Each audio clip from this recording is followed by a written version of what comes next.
Kaya guys, ipapakita natin guys, merong nag-request, gusto niya malaman kung paano raw tanggalin yung yung nakahidlak sa liig. Ayan. So ngayon, ang gagawin natin, tatanggalin natin. Ayan. Ayan guys. So, ihahidlak ka. Halimbawa, nahidlak ka. Ayan. Yan naman, ganyan. So, ang gagawin natin guys, basic lang yan, kahit lang yan. Siyempre, wala ka nang ibang maiisip. Pero itong chin mo guys, medyo babawa mo yan para hindi ka mapuruhan sa leg mo. Yan, makahidlak yan. So, open yung dalawang kamay mo. Pwede mo sa, i-distract mo. Itong kamay mo, pwede mo sa bayag niya, i-chop mo ng ganon. So, pagka-chop mo ng ganon, siyempre, iindahin niya. Sabay ganyan, down mo to. Okay, down mo to, ito naman iangat. Ayan. Ayan. Sige, ulitin mo. Ayan guys, nakahidlak ka niyan. So ngayon, i-distract mo siya, titirahin mo siya sa bayag. Ayan. Tsatsapin mo yung bayag niya. Pagka-chop mo sa bayag niya, pero kailangan nakahawak ka pala dito. Hawakan mo muna to, tsatsap mo yung bayag niya. Sabay, iangat mo to, ito idalon mo. So ngayon, natanggal mo na siya.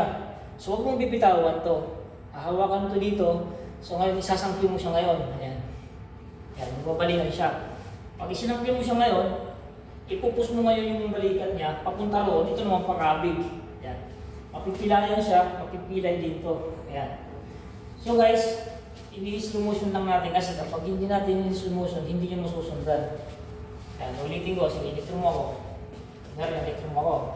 Ayan. Yan lang gagawin mo guys, hawakan natin dito, i-down mo to.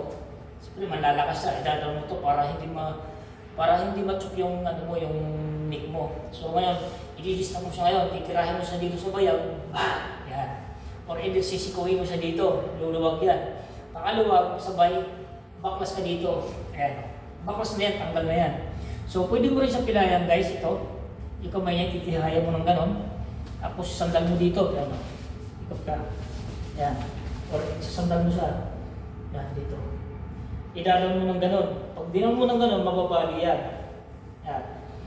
Yun lang guys. Ganun lang ang moves nun.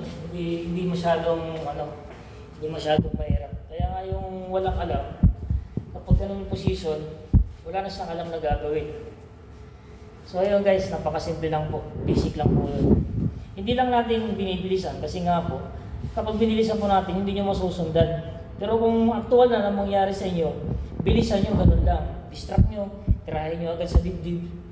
Sisikuhin mo siya sa dibdib, tapos itong kamay mo, ipapalo mo dun sa may bayag niya.